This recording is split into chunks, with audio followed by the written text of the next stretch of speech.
एक सत्य जानने के मन मंशा से आप वाल्मीकि रामायण को पढ़ो या जिन भी ग्रंथों को आप पढ़ते हो, जिस भी ईश्वर को मानते हो, उनके बारे में उनके ग्रंथों को पढ़ो और उसके बाद आप पढ़ने के बाद ये सोचो, उसके बाद ये परखो कि क्या मैं जो कर रहा हूँ वो सही है। अगर लोग किताबें खोल के पढ़ना शुरू कर देना, मैं गारंटी बता रहा हूँ, हिंदू धर्म अपने आप खत्म हो जाएगा। आजकल आप देख रहे होंगे कि जैसे देश में हालात चल रहे हैं, हिंदूवाद को जो है ज़बरदस्ती थोपने की कोशिश की जा रही है मसीहों के ऊपर।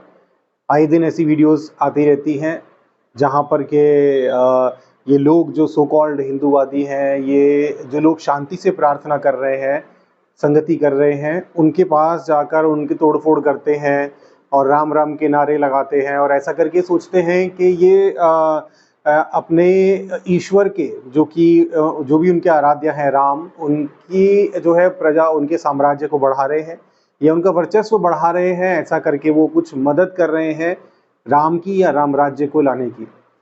तो ये घटनाएं इतनी बढ़ गई हैं कि मुझे देखकर दुख भी होता है और गुस्सा भी आता है, ऑब्वियसली आएगा ही, कि अगर हमारा संविधान हमें आज्ञा देता है, हमें इजाज़त देता है, हमें छूट देता है किसी भी धर्म को मानने की, तो आप कौन होते हो ज़बरदस्ती अपना धर्म या अपना ईश्वर किसी के भी ऊपर थोपने की।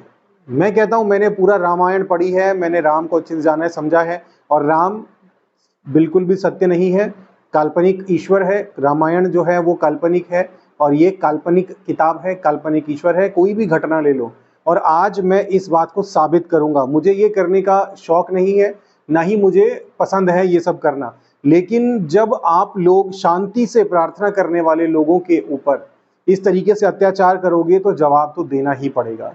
अच्छी बात तो ये है कि आप अपने ईश्वर की आराधना करते रहो, जिसकी भी आप कर रहे हो, चाहे वो इस्लाम है, चाहे वो हिंदुइज्म है, चाहे क्रिश्चियन है। जिसको जो अच्छा लगता है वो करने दो ना। अगर आपको लगता है कि राम अच्छे हैं तो आप अपने राम का परिचय कराइए लोगों से। अगर उनको अच्छा लगेगा तो वो राम की आराधना करेंगे और नहीं होगा तो वो जीसस की करेंगे या जो अल्लाह है या किसी को भी मानेंगे। अगर आपके पास कुछ अच्छा है तो उनको समझाओ, उनको बताओ प्यार से। लेकिन अगर आप लाठियां डंडे लेकर उनको मारोगे और तब बोलोगे कि तुम राम की आराधना करो, ऐसा करके तो आप राम के प्रति घृणा उनके दिल में और भी ज्यादा बढ़ा रहे हैं। तो अब मैं आपको बताता हूं क्यों मैं ये कह रहा हूं, बड़ी जिम्मेदारी के साथ कह रहा हूं, गंभीरता के साथ कह रहा हूं कि राम जो है वो ना तो कभी इस धरती पर, इस देश की धरती पर ना तो कभी चले, ना ही वो ईश्वर थे और ना ही वो सत्य हैं। सत्य इन द सेंस हिस्ट्री नहीं है, हिस्ट्री नहीं है कि कभी मौजूद थे इस दुनिया में, इस धरती पर। ठीक है, तो इसके ऊपर मैं पहले भी एक वीडियो बना चुका हूं, उसका मैं लिंक वगैरह डाल दूंगा, आई बटन में आ रहा है। आज मैं आपको वाल्मीकि रामायण के अंदर से बताता हूं कि जिस ईश्वर को ये हम लोगों के ऊपर, मसीहों के ऊपर जबरदस्ती थोपने की कोशिश कर रहे हैं, वो वास्तव में ईश्वर है ही नहीं। ठीक है, और जिन लोगों ने राम को, मेरे जैसे लोगों ने जो बचपन से जो कि राम या ये हिंदू देवी देवताओं की उपासना करते रहे, बड़े होकर उनको समझ आई, जब भी उनको समझ आई तब उन्होंने छोड़ दिया, तो उन्होंने बहुत सही किया, क्योंकि प्रभु यीशु मसीह सच्चा प्रभु है और राम एक मान्यताओं पर आधारित एक काल्पनिक ईश्वर है। तो अब मैं आपको बताता हूँ ऐसा क्यों। वाल्मीकि रामायण खोलते हैं। वाल्मीकि रामायण जब हम पढ़ते हैं, अब वहाँ पर मैंने एक ये जो लिंक दिया हुआ है आर्टिकल का, उस आर्टिकल में सारी डिटेल है और उसका लिंक डिस्क्रिप्शन में भी मौजूद है। ठीक है, तो यहाँ पर जब हम पढ़ते हैं, वाल्मीकि रामायण गौतम बुद्ध के समय के बाद लिखी गई है, इसका प्रमाण खुद रामायण है। गौतम बुद्ध ने अपने जीवन काल में कभी राम का उल्लेख नहीं किया या उनके दौर में राम का अस्तित्व ही नहीं रहा, पर राम ने अपने मुंह से बुद्ध का नाम लिया है, मतलब राम के समय में बुद्ध का अस्तित्व था। हिंदूवादी बड़ी चालाकी से हमेशा एक साजिश करते हैं। हिंदूवादियों को यह पता है कि भारत में नई चीजों की अपेक्षा प्राचीन चीजों को अधिक महत्व दिया जाता है, इसलिए जब कभी भी कोई बड़ा मंदिर बनता है तो ये कहकर प्रचारित करते हैं कि मंदिर बहुत पुराना है। द्वापर युग में यहाँ पांडवों ने पूजा की थी। हम हर मंदिर से इसी तरह की झूठी कहानियां जोड़ दी जाती है ताकि उस मंदिर का महत्व बढ़ जाए और वहां चढ़ावे की कमी ना आए। वाल्मीकि रामायण में ऐसे कई श्लोक हैं जो बुद्ध और बौद्ध धर्म के खिलाफ लिखे गए हैं। वाल्मीकि रामायण के ये श्लोक इस तथ्य की पुष्टि करते हैं कि रामायण गौतम बुद्ध और बौद्ध धर्म के बाद लिखी गई है। यही नहीं, रामायण की बहुत सारी बातें तो इसके सम्राट अशोक से भी बाद लिखे जाने की पुष्टि करती है। ऐसे ही कुछ श्लोक जो अयोध्या कांड में आए हैं, यहाँ पर लेखक ने बुद्ध और बौद्ध धर्म को नीचा दिखाने के फेर में तथागत बुद्ध को स्पष्ट ही श्लोकबद्ध संबोधन करते हुए राम के मुंह से चोर, धर्म च्युत, नास्तिक और कई अपमानजनक शब्दों से संबोधित करवा दिया है। यहाँ कुछ उदाहरण प्रस्तुत किए जा रहे हैं जिनकी पुष्टि आप वाल्मीकि रामायण से कर सकते हैं, जिनकी पुष्टि आप वाल्मीकि रामायण से कर सकते हैं। तो यहाँ पर जो श्लोक लिखे गए हैं, आपके अगर आपके पास वाल्मीकि रामायण है तो आप खोल के पढ़िए और देखिए ऐसा लिखा है कि नहीं लिखा। यहाँ पर ये श्लोक जो है ये आप पढ़ सकते हैं। अयोध्या कांड सर्ग 109 श्लोक 33। मैं ये श्लोक नहीं पढ़ूंगा, इसका अर्थ पढ़ूंगा। इसका अर्थ है, हे जावाली, मैं अपने पिता यानी दशरथ के इस कार्य की निंदा करता हूं कि उन्होंने तुम्हारे जैसे वेद मार्ग से भ्रष्ट बुद्धि वाले धर्मच्युत नास्तिक को अपने यहाँ रखा, क्योंकि बुद्ध जैसे नास्तिक मार्गी, यहाँ पर आप देखोगे, यहाँ पर भी जो है ये लिखा हुआ है, बुद्ध जैसे नास्तिक मार्गी जो दूसरों को उपदेश देते हुए घुमा करते हैं, वे केवल घोर नास्तिक ही नहीं परंतु धर्म मार्ग से च्युत भी हैं। ठीक है, तो यहां पर आप देख रहे हो एक और श्लोक लिखा हुआ है, यथा ही चोर तथा ही बुद्ध तथागतम नास्तिक मंत्र विद्धि तस्मादि यह शक्यतम प्रजानाम। तो यहाँ पर आप पूरा श्लोक पढ़ोगे, अयोध्या कांड सर्ग 109 श्लोक 34, पेज नंबर भी दिया हुआ है बाकायदा 1678। और इसका अर्थ क्या है, जैसे चोर दंडनीय होता है इसी प्रकार तथागत बुद्ध और उनके नास्तिक अनुयायी भी दंडनीय हैं। बुद्ध और बुद्ध के अनुयायी, ये कोई और नहीं कह रहा, वाल्मीकि रामायण में लिखी हुई बात है और बुद्ध के बारे में कोई और नहीं कह रहा, खुद राम ने के मुंह से बोले गए श्लोक है। ठीक है, तथागत बुद्ध और नास्तिक चार्वक को भी यहाँ कोटि में समझा जाना चाहिए। इसलिए राजा को चाहिए कि प्रजा की भलाई के लिए ऐसे मनुष्यों को वही दंड दे जो चोर को दिया जाता है, परंतु जो इनको दंड देने में असमर्थ व वश के बाहर हो, उन नास्तिकों से समझदार और विद्वान ब्राह्मण कभी वार्तालाप ना करें। यदि इनसे जीत नहीं पाओगे, इसलिए इनसे वार्तालाप मत करो। इससे साफ है कि रामायण बुद्ध के बाद लिखी गई, ना कि बुद्ध से 2000 वर्ष पहले। मूल वाल्मीकि रामायण से लिए गए श्लोक है। ठीक है, तो यहां पर आप देख रहे हैं हो क्या रहा है कि राम अपने मुंह से खुद बुद्ध को बुरा भला बोल रहे हैं कि बुद्ध तो नास्तिक है और ब्राह्मणों के विरोध में भड़काता है और ईश्वर के विरोध में लेकर जाता है। बुद्ध के विषय में इस तरह की बातें कही गई हैं। यहाँ पर क्या हिंट मिल रहा है, यहाँ पर क्या क्लू मिल रहा है हमें? त्रेता युग बोला जाता है, कहते हैं राम त्रेता युग में थे और त्रेता युग लाखों वर्ष पूर्व की बात है। और जो गौतम बुद्ध है, हम जानते हैं अभी 3, 3.5, 4,000 वर्ष पूर्व जो है इस दुनिया में आए थे और उनके जो है सारे एविडेंसेस हिस्टोरिकली एक्यूरेट हैं, कोई भी उनकी मौजूदगी पर डाउट नहीं कर सकता। लेकिन राम के विषय में ये क्या आ रहा है? अब बहुत सारे लोग बड़ी आसानी से ये बोल देंगे कि ये तो जी अंग्रेजों ने मिलावट करी है। ठीक है, बढ़िया, जो जिनके पास कोई और जवाब नहीं रहता वो यही कहते हैं कि जी हमारी किताबों में अंग्रेजों ने मिलावट करी। अंग्रेजों ने कोई मिलावट नहीं करी, ये किताबें सब काल्पनिक है, मनगढ़ंत है, इनमें कोई सच्चाई नहीं है। अब तुमने जितना मर्जी इनको सच साबित करने की कोशिश, झूठ को सच साबित करने की कोशिश करनी है तो कर लो। ठीक है, और उससे भी बड़ी बात ये कि यहाँ पर देखिए जितनी भी एविडेंसेस आप देख रहे हो ना, रामायण से जुड़े हुए एविडेंसेस, वो बहुत ज्यादा डाउटफुल हैं। मतलब एक एक चीज जो है, अब देखो राम जो है वो अभी तक के सबसे महानतम पुरुष, जिसको पुरुषोत्तम बोला जाता है, महानतम पुरुष और महानतम साम्राज्य, इतना महानतम बताया जाता है कि आज भी जो है सो कॉल्ड अपनी जो हिंदूवादी गवर्नमेंट चल रही है वो चाहती है कि इस देश में राम राज्य आए। लेकिन राम वास्तविक में सच है भी कि नहीं, ये बताने को, ये साबित करने के लिए तैयार नहीं है। एविडेंस के नाम पर क्या है? कुछ भी नहीं। ठीक है, मैं बड़ी जिम्मेदारी से, खुद बचपन से मैंने राम को पूजा है।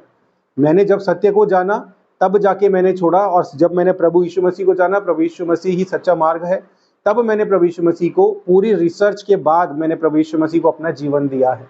ठीक है, इसलिए बड़ी जिम्मेदारी से बोल रहा हूँ ये बात, तो और एविडेंसेस के बेस पर बोल रहा हूँ। ये जो आर्टिकल मैंने दिया हुआ ना, इसमें वीडियोस भी हैं, इसमें बाकायदा वाल्मीकि रामायण से निकाले गए जो है श्लोक भी हैं, आप किसी भी टाइम पर क्रॉस चेक कर सकते हो। राम राज्य इतना महान था, तो वहाँ राम राज्य से रिलेटेड जो एविडेंसेस हैं, जो साक्ष्य हैं, पुरातात्विक साक्ष्य, वहाँ उस टाइम के खुदाई में निकले हुए उनके हथियार, ये वो, ये सारी चीजें क्यों नहीं है? ठीक है, कितनी ज्यादा का अभी वाल्मीकि रामायण पढ़ोगे ना आप, दशरथ से पहले की जो वंशज थे वो क्या क्या हुआ, ऐसी ऐसी काल्पनिक घटनाएं। प्रॉब्लम पता क्या है कि हम लोग है ना किताबें नहीं पढ़ते, हमें जो बताया समझाया जाता है हम बस उसी पर चलते हैं कि बस जितना बताया जा रहा है वही सही है, खुद कभी खोलकर पढ़ेंगे नहीं। और भक्ति के नाम पर किसी का सर फोड़ना होगा तो सुनी सुनाई बातों पर सर फोड़ने के लिए भी तैयार हो जाएंगे। ठीक है, तो अभी आप देखिए मैंने एविडेंसेस, सारे एविडेंसेस मैंने डाले हुए हैं, वीडियोस भी है बाकायदा और श्लोक भी हैं। तो ये सारे श्लोक पढ़ के आप जान जाओगे कि वास्तव में राम जो है वो ना तो इस दुनिया में कभी थे, इस धरती पर पर्टिकुलरली हमारे देश में कभी भी नहीं थे। और रामायण कोई त्रेता व्रेता युग में लिखी गई कोई किताब नहीं है, वो गौतम बुद्ध के जो है गौतम बुद्ध के समय के बाद लिखी हुई है। और अभी एक कमाल की बात और है, बहुत सारे लोग इसमें और कहानियां जोड़ देते हैं कि वाल्मीकि तो उंगली कट गई थी और ये सब कुछ हुआ था, गौतम बुद्ध के बाद लिखी गई थी, वो सब कहानियां लोग मनगढ़ंत और जोड़ते हैं। एक और कमाल की बात यहाँ पर दिखाता हूँ एविडेंस के तौर पर कि त्रेता युग तो पहले था, त्रेता युग था पहले, उसके बाद काफी समय बाद, लाखों सालों बाद आया द्वापर युग। राम थे त्रेता युग में, कृष्ण थे द्वापर युग में।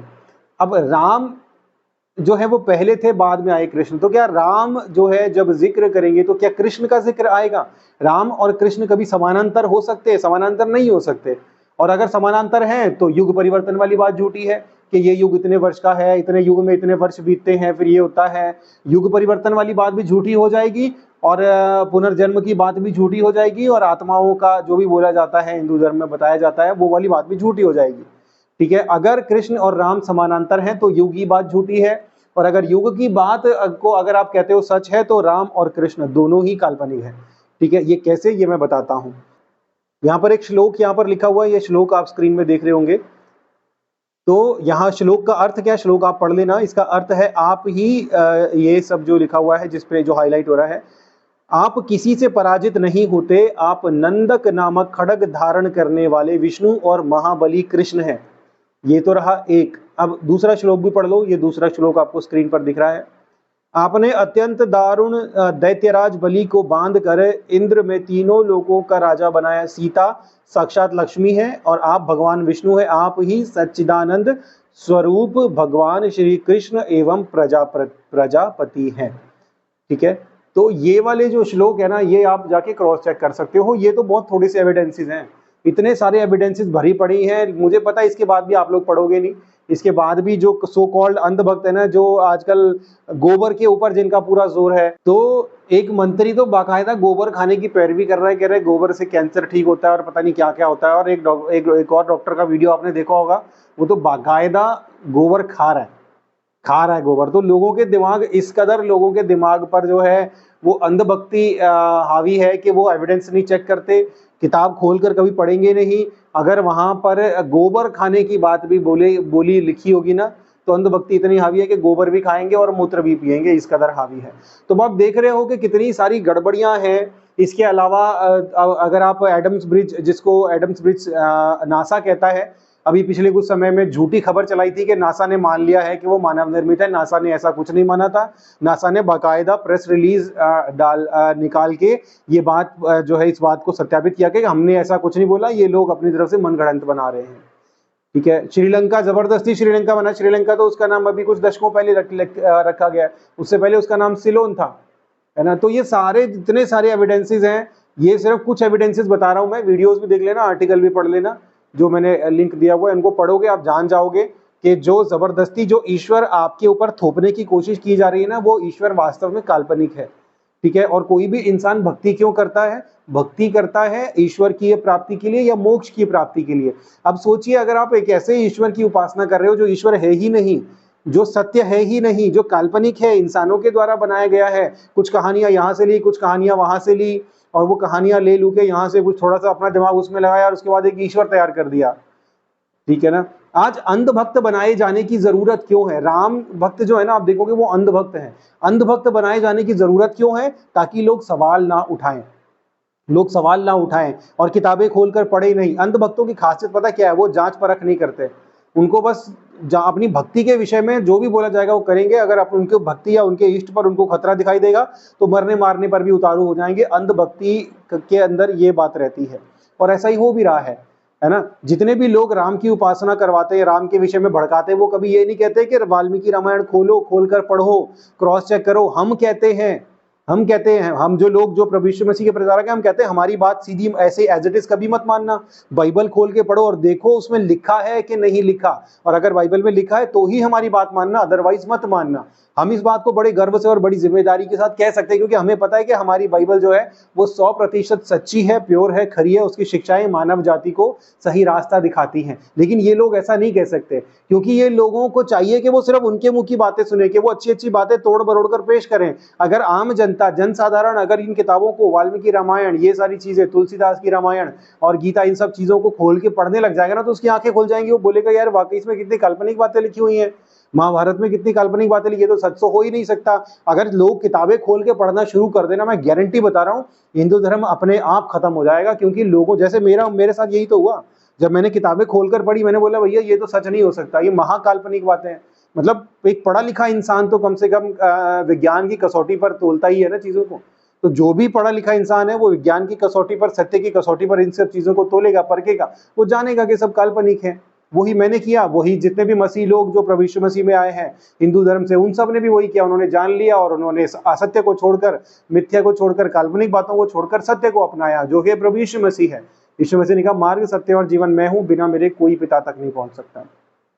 तो इसलिए अगर आप लोग भी, अगर कोई कट्टर राम भक्त मेरी इस वीडियो को देख रहा है, मैं आपको चैलेंज करता हूं, अंधभक्ति छोड़कर, लोगों की बातें छोड़कर, बाबाओं की झूठी बातें छोड़कर, आप बड़े ध्यान से और ओपन माइंड से, बायस्ड माइंड से नहीं, अंधभक्ति के दिमाग से नहीं, बल्कि ओपन माइंड से एक सत्य जानने के मंशा से आप वाल्मीकि रामायण को पढ़ो, या जिन भी ग्रंथों को आप पढ़ते हो, जिस भी ईश्वर को मानते हो, उनके बारे में, उनके ग्रंथों को पढ़ो। और उसके बाद आप पढ़ने के बाद ये सोचो, उसके बाद ये परखो कि क्या मैं जो कर रहा हूं वो सही है, क्या ये जो बातें लिखी हैं सही हो सकती हैं, क्या ये वैज्ञानिक हो सकती हैं, क्या ये सच हो सकती हैं। मैं गारंटी बता रहा हूँ, आपके मन में शक क्या पैदा होगा, यकीन होगा, और आप तुरंत ये सारी चीजों से हट जाओगे, प्रभु यीशु मसीह को अपना जीवन दोगे, जैसे मैंने दिया, जैसे और हजारों लोग दे रहे हैं।